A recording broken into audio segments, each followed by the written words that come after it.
nous avons conçu ce site internet pour l'amour du Père, d'abord comme un recueil moderne des psaumes avec vidéos et commentaires par des personnalités à l'engagement emblématique. Ensuite, comme le psautier des moines et de tous les croyants qui prient tous les jours avec les psaumes la liturgie des heures. Mais aussi comme un vitrail vivant, réflexion de l'amour du Père pour un cœur à cœur avec lui, Dieu, Abba Père, Créateur et Sauveur.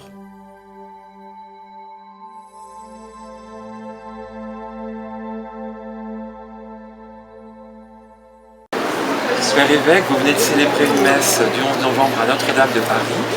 Que signifie pour vous d'avoir été présent à cet événement ?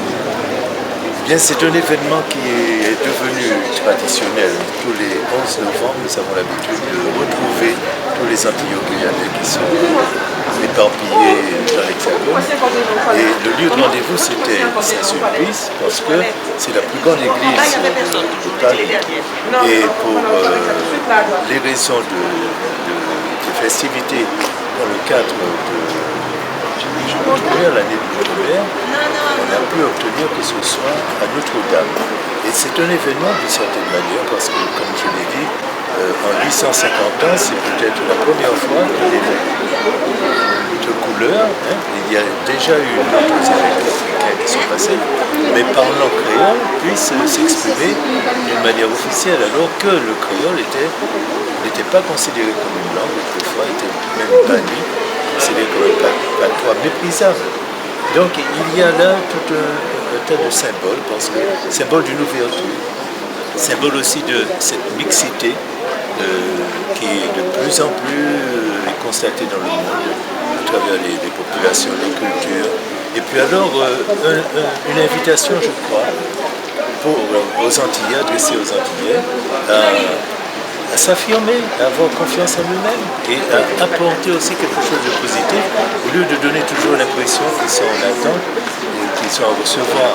Ils ont certes à recevoir encore, mais ils ont aussi quelque chose à donner. Et je crois que la France commence un petit peu à découvrir cela, que c'est aussi le moment opportun de témoigner de cela dans cette période primorose où on a tendance à se replier sur soi-même, à se préserver. Mais c'est une invitation, je crois, à l'ouverture, à échanger chacun en concept. Est-ce qu'on peut dire que vous avez été l'étincelle de Dieu ? Bien, Dieu se sert de tout. Vous savez, il s'est même servi de âne pour parler. Donc il continue encore sans doute. S'il y a eu l'âne à un moment donné, vous êtes à une étincelle, une torche vivante. Je préfère ces mots, cette image. Vous êtes le père évêque de Martinique. Quelles ont été vos impressions en écoutant cette magnifique chorale ? Eh bien, formidable. Sylviane est là devant moi, ça va ressembler à de la flatterie, mais franchement, j'ai beaucoup aimé et vibré à certains chants. Pas seulement peuple de Dieu, mais tout au long de la célébration. Très beau chant.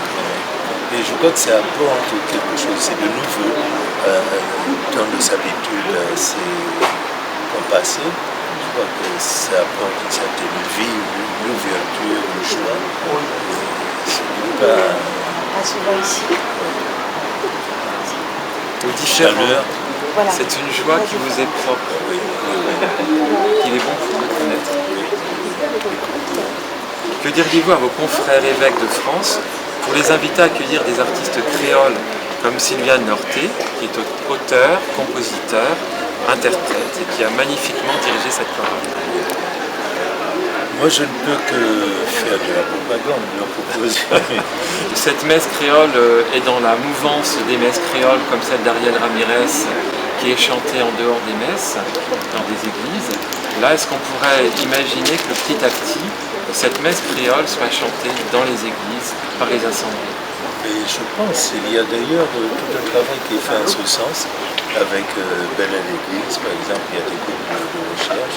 C'est pas simplement folklorique, c'est une manière d'exprimer sa spiritualité, sa foi, ses convictions chrétiennes dans des rythmes, dans ce qui nous est propre. Donc je crois que ça se fera.